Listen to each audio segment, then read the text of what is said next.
Bismillahirrahmanirrahim.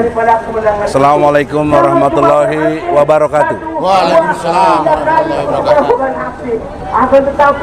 Allahu Akbar. Allahu Akbar. Allahu Akbar. Allahu Akbar. Allahu Akbar. Allahu Akbar. Saudara-saudara, dalam kesempatan sekarang ini, demo di depan patung kuda Monas, depan istana, itu masih kurang dalam perspektif Undang-Undang Nomor 9 tahun 98 tentang Undang-Undang Unjuk Rasa, khususnya pasal 13 yang mengatakan polisi harusnya memfasilitasi bagi pendemo kepada siapa yang didemo. Karena kita mau demo Jokowi, mestinya polisi memfasilitasi kita bisa ketemu Jokowi. Itu Undang-Undang Nomor 9 tahun 98 tentang unjuk rasa. Nah, kalau Undang-Undang dasarnya pasal 28 huruf E, bahwa apa yang dimaksud dalam pengertian bebas berserikat, berkumpul, dan menyatakan pendapat, baik tulisan maupun lisan. Nah, itu kita masih melihat masih banyak kriminalisasi bagi orang-orang yang mau menyatakan pendapatnya. Dan juga kita ini masih relatif belum bersiap berdemokrasi.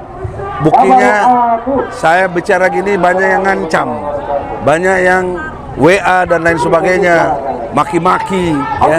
Itu negeri kita belum siap berdemokrasi. Tapi undang-undang sudah memfasilitasi.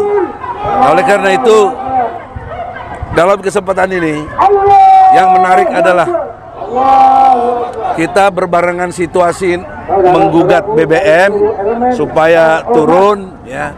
Harus dipahami bahwa BBM itu tidak transparan penjelasannya. Menurut pengamat, untuk BBM itu cuma 11 triliun. Tapi kenapa Jokowi mengucapnya 502 triliun? Itu kan persoalan serius. Ada ketidakjujuran. Nah, ada penjelasan berikut dari Sri Mulyani, katanya bukan buat bayar kenaikan BBM-nya itu, tetapi untuk bayar utang katanya ke Cina. Nah, itu juga perlu klarifikasi. Itu karena itu situasi yang menarik di sini adalah kita ini dipimpin oleh orang-orang yang tidak amanah, suka berdusta, dan merupakan orang-orang yang banyak dimurkai oleh Allah Subhanahu wa Ta'ala. Selanjutnya, berbarengan dengan situasi ini, kita menghadapi dan saya membela klien saya yang bernama Bambang Tri menggugat tentang ijazah palsu, dan saya sudah punya beberapa bukti-bukti yang mengkonfirmasi itu palsu. Jadi tanggal 18 Oktober sidang ijazah palsu. Poin pentingnya apa? Poin pentingnya, kalau confirm ijazah Jokowi palsu, secara hukum maka Jokowi harus berhenti jadi presiden, dan 2014 batal demi hukum dia sebagai presiden. Apa konsekuensi hukumnya? Penandatanganan seluruh dokumen negara kaitan dengan hutang piutang itu tidak sah, berarti kita bebas hutang kalau ini bisa diproses. Nah, jadi tolong rakyat Indonesia, tolong bersegera mendukung ini semua, karena kita akan bebas dari hutang dengan adanya kalau terbukti dia palsu, karena dia tidak berhak menyandang sebagai presiden. Oleh karena itu tidak berhak menandatangani dokumen kenegaraan apapun, apalagi hutang. Jadi oleh karena itu kita bebas hutang, diperkirakan sampai 17.000 triliun menurut pengamat. Hutang pemerintahnya sendiri 7.000, kemudian swastanya, kemudian BUMN-nya total jadi 17.000. Saya kira itu poin pentingnya. Semoga rakyat Indonesia melek, ini tidak ada kebencian, ini tidak ada hal-hal lain yang membuat kita menjadi mencederai siapapun. Ini peristiwa hukum yang harus ditegakkan, ya. Tidak boleh ada hal-hal lain yang menghalanginya. Peristiwa politik adalah harus mendukung penegakan peristiwa hukum. Saya kira demikian. Udah masuk asar, kita istirahat dulu. Assalamualaikum warahmatullahi wabarakatuh. Untuk menyampaikan aspirasi dari rakyat yang menginginkan 3 tuntutan kita agar segera dipenuhi oleh pemerintah. Yang pertama, segera turunkan harga BBM yang telah berdampak kepada turunnya kepercayaan terhadap pemerintah sekaligus naiknya harga-harga kebutuhan pokok. Yang ketiga, kita minta agar supremasi hukum di tengah negeri ini. Kalau sampai pemerintah mengabaikan tuntutan kami, jangan salahkan kalau nanti umat akan bersama-sama untuk mengepung istana dengan satu tuntutan, turunkan Jokowi. Dan kita melihat suasana luar biasa, mama, kaum buruh ikut berpartisipasi, umat juga. Ini menunjukkan semangat perjuangan masih membara di negeri ini untuk senantiasa membela rakyat dan membela umat. Terus berjuang, jangan berhenti berjuang. Assalamualaikum warahmatullahi wabarakatuh. Ya, sebenarnya kan saya selalu menganggap bahwa yang namanya aksi seperti ini adalah hak warga negara untuk berpartisipasi di dalam pemerintahan dalam arti yang luas, umum. Baik dia sebagai bagian dari pemerintahan itu sendiri maupun orang yang berdiri di luar pemerintahan. Kita punya hak konstitusional untuk berpartisipasi dalam pemerintahan, punya kedudukan yang sama di dalam hukum. Karena itu tidak perlu ragu-ragu untuk menyuarakan aspirasi, karena itu hak. Karena ini hak, maka kewajiban negara melalui aparat keamanannya untuk menciptakan situasi yang kondusif. Itu satu sisi ya. Sisi yang lain, kalau kita lihat misalnya tuntutan-tuntutan seperti ini adalah tuntutan-tuntutan yang memang sangat berkaitan besar dengan hajat hidup orang banyak, seperti penurunan BBM, penurunan harga, penegakan hukum. Hanya memang ada yang tentu bisa langsung dilaksanakan, ya kan? Ada yang barangkali pelaksanaannya menunggu waktu. Persoalannya adalah adakah political will, keinginan, semangat, kemauan dari pemerintah untuk memenuhi tuntutan ini, baik sooner maupun later, baik segera maupun nanti yang akan datang. Nah, kalau masih ada keinginan, maka kita bisa berharap bahwa pemerintah masih peduli. Tetapi kalau sudah tidak ada keinginan lagi, ya kita bisa pastikan pemerintah nggak peduli. Karena pemerintah nggak peduli, maka yang harus peduli adalah warga negara itu sendiri. Jadi warga negara bela warga negara. Caranya bagaimana? Ya, aspirasi seperti ini akan punya bargaining position, hanya akan punya daya tawar kalau dia merupakan kekuatan yang makin membesar. Kalau kekuatan dia tidak makin membesar, maka dia tidak memiliki daya tawar. Pemerintah akan melihat gerakan seperti ini bukan dari substansinya dalam benak saya, pikiran saya, tapi sejauh mana daya pressure-nya, daya tekannya. Nah, daya tekan itu ya sangat bergantung pada jumlah massa, pada kehadiran tokoh, pada dukungan media dan lain sebagainya. Mudah-mudahan gerakan seperti ini tidak menjadi gerakan yang maunya instan, tapi bisa terus-menerus, sustainable, sehingga kita bisa mendapatkan apa yang kita maui atau apa yang kita cita-citakan.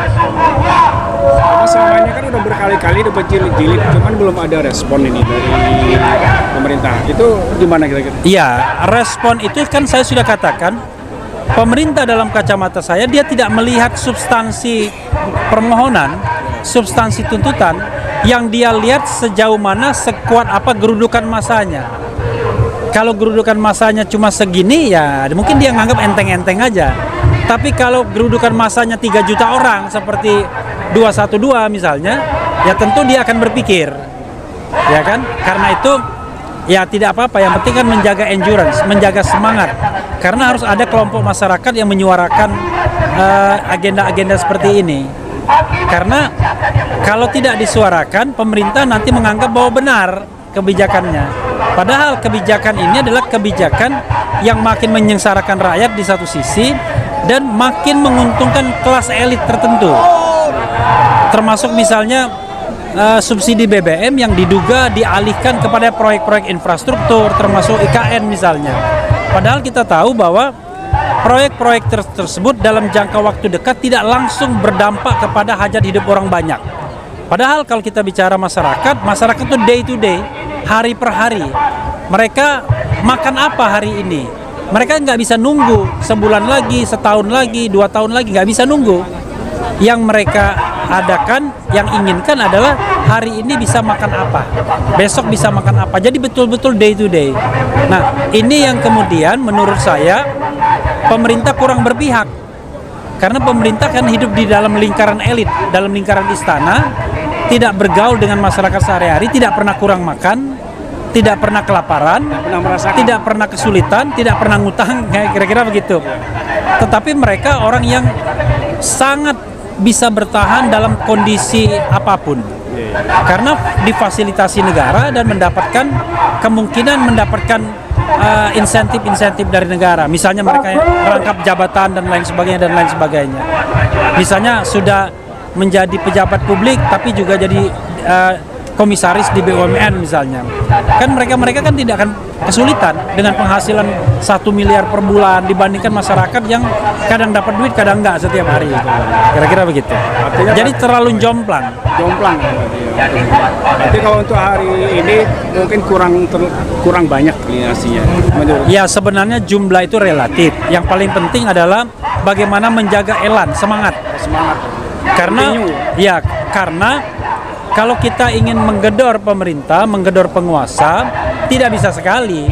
Harus berkali-kali, harus ada dua hal, konsistensi dan persistensi. Jadi konsistensi itu konsisten, persistensi itu daya tahan. Jadi kalau tidak konsisten dan tidak punya daya tahan, jangan harap perjuangan itu akan berhasil. Ya harus berjilid-jilid. Harus berjilid-jilid dan makin membesar. Harus menjadi bola salju. Jadi berjilid-jilid dan makin membesar. Dia seperti efek bola salju, menggelinding dan makin besar, bukan makin kecil. Nah, kalau dia menjadi efek bola salju, ya itu akan menjadi bargaining position sendiri. Pemerintah pasti akan perhatikan itu. Kalau satu Sudirman Tamrin ini ditutup oleh massa, pemerintah akan perhatikan pasti kan? Nggak mungkin nggak. Gitu.